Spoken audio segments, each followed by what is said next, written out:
이 내용에서는 여호와의 총회에 들어갈 수 있는 자, 또 그렇지 못한 자에 대한 구별, 기준에 대해서 말씀을 합니다. 이것은 이방의 종교와 깊은 관련을 맺고 있는 것이다, 이렇게 볼 수 있겠습니다.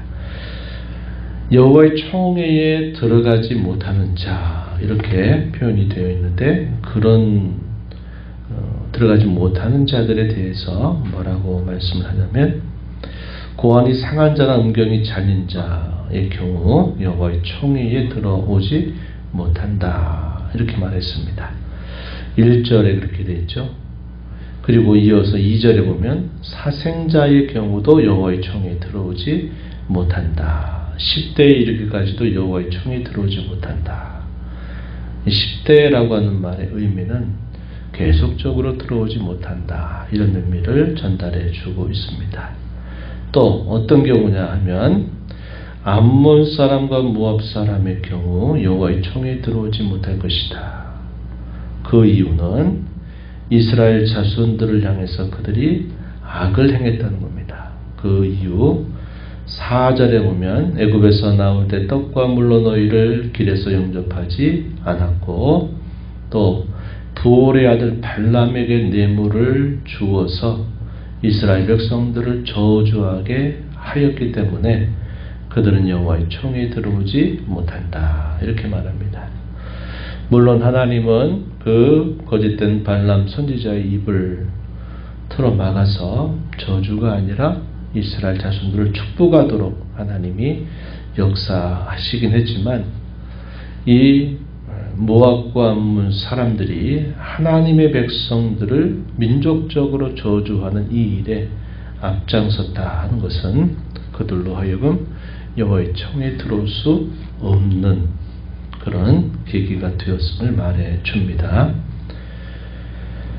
기타 이제 다른 경우, 예를 들어서 에돔 사람의 경우나 애굽 사람의 경우는 여호와의 총회에 들어올 수 있겠습니다. 3대 후 자손은 여호와의 총회에 들어올 수 있다, 이렇게 표현했습니다.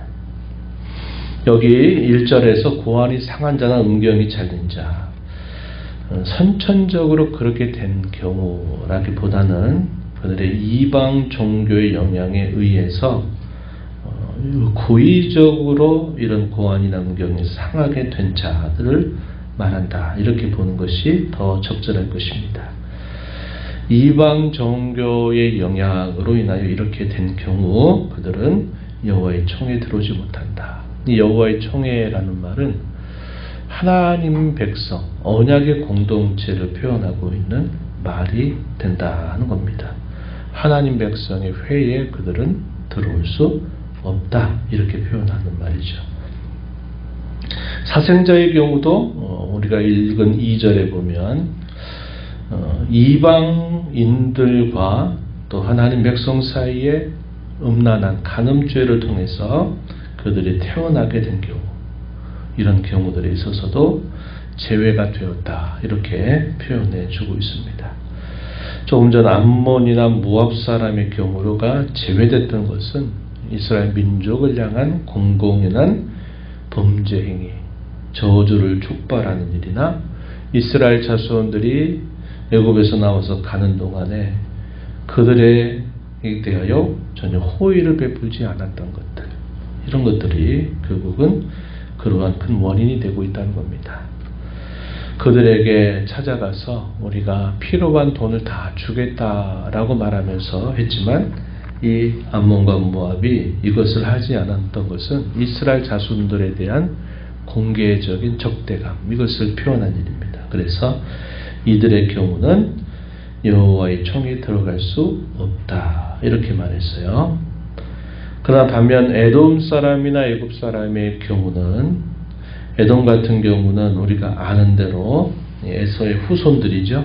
그래서 형제라는 거죠. 이스라엘 자손은 형제 국가입니다. 형제 민족이기 때문에 이들은 3대 후에 입회할 수 있도록 했고, 애굽 사람의 경우도 애굽 나라의 이스라엘 자손들이 오랜 세월 머물면서 거기에 객처럼 있으면서 그 땅에서 많은 번영을 누리고 했던 것들 때문에 이 애굽 사람의 경우도 3대가 지나고 나서는 여호와의 총에 들어올 수 있게 되었다 하는 겁니다. 그리고 이러한 이제 가능한 자, 가능하지 않은 자에 대한 이런 구별을 했다는 것이죠. 그리고 이스라엘 자손들이 전쟁을 향해서 출진을 하게 될 때는 이렇게 하라 하는 그런 규례를 더 붙여주셨습니다. 어떻게 하라고 말씀합니까? 모든 악한 일을 삼가하도록 해라. 또 그들이 부정한 상태에 있지 않도록 하라는 겁니다. 왜냐? 여호와께서 그 진영 가운데 행하시기 때문에 그러라는 겁니다. 여호와께서 그들 진영 중에 행해서 그들에게 구원과 승리를 가져다 주게 하시기 때문에 여호와 앞에서 이런 중요한 중차대한 일들을 앞둘 때에는 부정한 상태로부터 악으로부터 자신을 삼가하도록 하라. 이러한 말씀을 주셨습니다. 우리가 아는 바와 같이 구약시대 때는 이 의식법이라는 것 안에 부정과 성결이라고 하는 그런 기준이 분명히 있었습니다. 부정한 상태에 있을 경우에는 그들이 여호와의 총회 안에 들어와 있다 하더라도 그들이 하나님께 제사를 드리지 못하게 했습니다. 부정한 상태로부터 정결한 상태로 회복이 되기 전까지는 반드시 정결하게 되는 절차를 밟아야만 했어요. 그렇게 정결한 상태가 되어서야 그들이 하나님 앞에 제사를 드릴 수 있고 예배할 수 있도록 하셨다는 겁니다. 그래서 이런 부정한 상태에 있지 않도록 부정하게 된 경우에는 이스라엘 자손들이 머무는 진영의 바깥에 그들이 있다가 그 부정한 상태로서 정결하게 되고 난 이후에 그 진영 안으로 들어오게 했다는 겁니다. 우리가 봤을 때는 참 굉장히 까다로워 보이기도 하고 그 시대는 그렇게까지 했나 하는 생각이 들 정도로 이러한 것들을 매우 세세하게 하나님께서 규례로 정하셨다 하는 사실이죠. 이런 것들을 통해서 우리가 확인하게 되는 중요한 신앙의 이치가 있습니다. 그것이 바로 우리도 마찬가지죠. 우리도 하나님을 섬기는 그의 자녀가 된 사람들일지라도 우리가 살면서 아주 중요하고 어렵고 아주 힘든 그런 상황들에 있게 될 때 우리는 어떻게 합니까? 더 하나님을 더 깊이 바라보고 의지하고 하나님을 향하여 더 기도하고 그분이 무엇을 원하시는지 더 가까이에서 들으려고 하는 것이 중요하다는 겁니다. 물론 일상 속에서 늘 하나님의 말씀을 읽고 기도하는 삶을 우리가 꾸준히 해가는 것처럼 중요한 건 없어요. 우리가 일상 속에 그렇게 해야 되지만 중요한 문제들 앞에서는 더욱더 우리 자신들을 잘 살펴서 우리가 하나님 앞에 더 순전하고 깨끗한 마음으로 하나님을 찾고 하나님께 기도하고 그분을 가까이 하는 일들이 중요하다 하는 것을 우리가 배울 수 있습니다. 이하에 주어지는 여러 규례들을 살펴보게 되면 도망해 온 종의 경우는 어떻게 하는가? 그들을 다시 그 주인에게 돌려주지 말라고 합니다. 이 도망한 이유가 주인의 학대라든지 주인이 가혹하게 그를 대해서 도망쳐 올 경우에는 무조건 다시 그 주인에게 돌리지 말고 그 종을 압제해서도 안 된다. 너희 가운데 거주할 수 있도록 허용을 하라. 이렇게 말씀을 하십니다. 오늘날 우리가 대표적으로 어떤 경우들을 볼 수 있을까요? 탈북인들 있죠? 탈북인들. 북한의 이 독재 그리고 이러한 폐악한 그런 어려운 일들을 겪게 될 때 이 북한에 있는 동포들이 남한의 자유를 찾아서 목숨을 걸고 넘어와요. 그러면 그들을 다시 북한으로 돌려보내야 됩니까? 그렇지 않다 이 말이죠. 그들을 잘 우리가 환영하고 그들이 자유롭게 살 수 있도록 도와주는 것도 이 구약시대 때 종이 도망쳐 나왔을 때 그 종을 학대하거나 그 종을 다시 무조건 주인에게 돌려보내지 말고 너희 가운데 거주할 수 있도록 해주라. 이러한 규례를 통해서도 우리가 함께 이해할 수 있는 대목이 되겠습니다. 창기와 남창의 경우, 이런 경우들은 대개 이방 종교와 결부된 것들이죠. 그래서 성전의 이런 매음 행위로서 그들이 종교적인 의식으로 행하는 남창이나 또 창기들 같은 경우 이들은 가증한 자들로 여호와께서 여기셨다 하는 겁니다. 그들의 소득조차도 역시 가증하다 하는 것입니다. 여호와의 전에 드리지 못하게 했다 하는 것을 우리가 보게 됩니다. 이방 종교는 일부러 이런 일들을 부추겼어요. 그래서 자신들이 섬기는 신들이 마치 우리 사람처럼 어떤 성행위를 통해서 뭔가 생명을 출산하는 그런 의식들을 그들이 공공연하게 해왔기 때문에 하나님은 그런 것들을 대단히 가증하게 보신 겁니다. 그런 것들이 그 땅에 풍요를 가져다 주는 것이 결코 아니라는 거죠. 그래서 이러한 것들을 하나님은 엄격하게 금하셨고, 이스라엘 자손들이 모압 평지에 이르기까지 그들이 애굽으로부터 나와서 이방 사람들의 그 종교와 관습에 어느 정도 영향을 받아서 그들이 간음에 빠지게 될 때 그 간음 행위가 이방의 이런 매춘 행위, 이방 종교의 매춘 행위에 그들이 가담을 하게 되면서 그들이 하나님께 진노를 받아 결국은 죽게 되는 일들이 빈번하게 있었다는 것을 우리가 알게 되죠. 그래서 여호와께서는 이런 일들을 결코 용납하지 아니하셨다는 것을 우리가 알게 됩니다. 기타 19절부터 마지막 절에 이런 내용에서는 형제에 대한 사랑이 잘 표현되어 있어요. 뭐라고 합니까? 형제에게 구워줬을 때 이자를 받지 말아라. 이것을 어떻게 보면 손해처럼 여길 수 있겠지만 그를 자신의 같은 언약의 공동체에 속해 있는 형제로 여겨서 이자를 받지 않을 경우 여호와께서 그가 하는 모든 일에 범사의 복을 내려주실 것이다. 이렇게 약속을 합니다. 혹여나 그것으로 인해서 손해가 될 경우에는 여호와께서 갚아주시겠다 하는 것을 말합니다.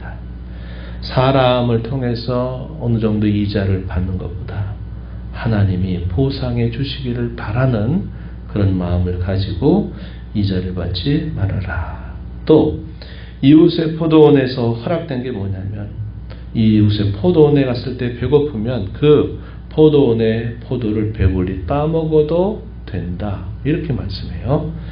그러나 그것을 그릇에 가져가서 거기에 담는 것은 허용하지 않으셨습니다. 또 이웃의 곡식밭에 들어가서 손으로 이삭을 따는 것은 허용이 되지만 낫을 가지고 가서 그 이웃의 곡식밭에 낫을 가지고 이 곡식을 베는 일들은 또 허락하지 않으셨다는 겁니다.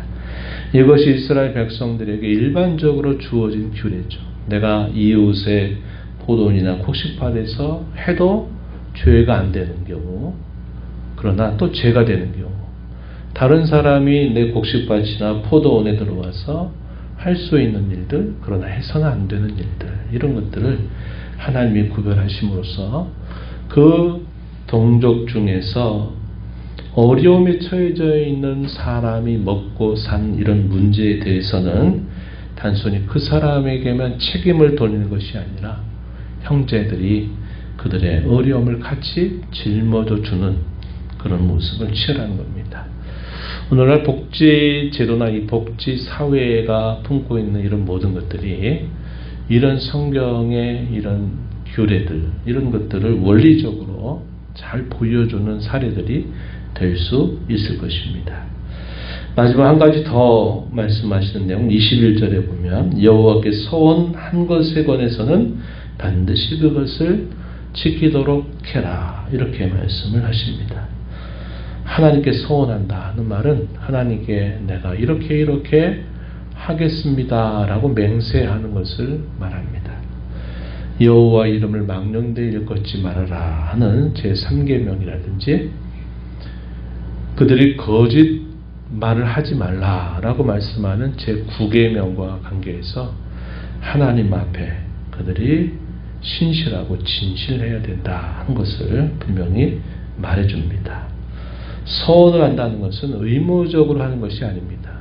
자발적으로 자원해서 하는 것이죠. 내가 하나님 앞에 내가 스스로 하나님이 요구한 것이 아닌데 내가 하나님 앞에 이렇게 하기를 원합니다. 이렇게 하기를 약속합니다. 말해놓고 그것을 지키지 않는 것보다 차라리 서원을 하지 않는 것이 그럴 경우에는 더 낫다는 겁니다. 서원을 해놓고 그것을 지키지 않는 것은 여호와께 죄가 된다. 이렇게 말씀해주고 있어요.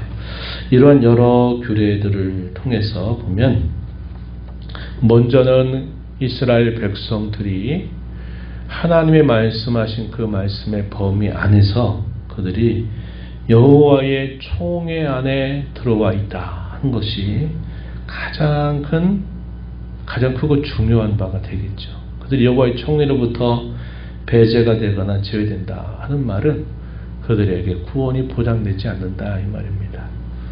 총회 안에 들어와 있어야 되는 것, 또 그 안에 있게 하신 것이 하나님의 크신 은혜다. 그리고 그 총회 안에 들어와도 전쟁과 같은 이런 중요하고 긴급한 상태에 있게 될 때는 그들이 부정한 상태에 있지 않도록 그것을 주의할 것을 하나님 말씀하고 계시다는 겁니다. 그들이 정결한 상태를 잘 유지하는 것이 중요하죠. 총회에 있다 그래서 아무 때나 그들이 다 아무런 조건이나 자격 없이 제사하고 예배할 수 있는 것이 아니었죠. 아까 얘기했지만 그들이 의도하지 않게 부정의 상태에 있게 될 때는 부정한 상태에서 제사를 드릴 수 없게 한 겁니다. 정결하게 되고 나서 제사를 드릴 수 있도록 한 것이죠. 그래서 우리가 그리스도인으로 성도로 살면서 늘 하나님을 가까이 모시고 우리의 마음의 상태를 정결하게 하는 것, 그것이 대단히 중요하고 특별히 우리 인생 속에 어려운 일을 만나고 중요한 그런 일을 만나게 될 때는 더욱더 우리가 하나님을 가까이 하는 자로 사는 것이 대단히 중요하다 하는 것을 우리가 배우게 됩니다. 반대로 행하면 안 되겠죠. 내가 지금 어렵고 힘들다고 내가 내 마음대로 하겠다고 해서 더 하나님의 말씀이나 기도하는 일들을 게을리하는 것은 오히려 반대로 가는 어리석은 길이다 하는 겁니다. 그래서 우리는 어려운 일을 당하고 힘들고 중요한 일들을 만날 때마다 더 하나님을 가까이 하면서 그분의 도우심과 인도를 받는 것이 맞다 하는 것을 우리가 깨닫게 됩니다. 이러한 여러 말씀들을 마음에 새기면서 또 이 한 주간 흩어진 교회로 여러분들이 말씀 붙들고 승리의 삶을 살아가게 되기를 바랍니다. 하나님 아버지 감사합니다. 이 새벽 시간도 저희들을 깨워주셔서 오늘도 아버지 앞에 저를 인도하시고 또 주의 말씀을 읽고 들으면서 구원받은 주의 자녀들에게 하나님이 원하시는 것이 무엇인가를 다시 깨닫게 하셔서 감사합니다.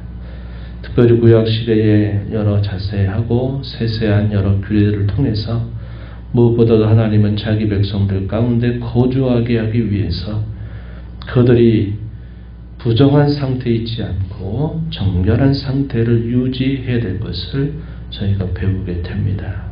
이 땅에 사는 동안 그리스도인으로 성도로 살면서도 늘 하나님을 더 가까이 모시고 하나님을 더 의지하고 하나님께 기도하며 주님과 더 부채간 삶을 살아가는 저희들이 되게 하셔서 저희 인생의 여러 일들 앞에서 흔들리지 않게 하시고 신앙의 정조를 잘 지켜서 하나님께서 주시는 귀한 은혜를 힘입는 저희들의 삶이 되게 해 주시옵소서. 은혜의 보호자 변화와 아버지의 은혜를 구하는 모든 심령들의 간구를 기울여 주시고 응답해 주시기를 바라며 예수님 이름으로 기도하옵나이다. 아멘.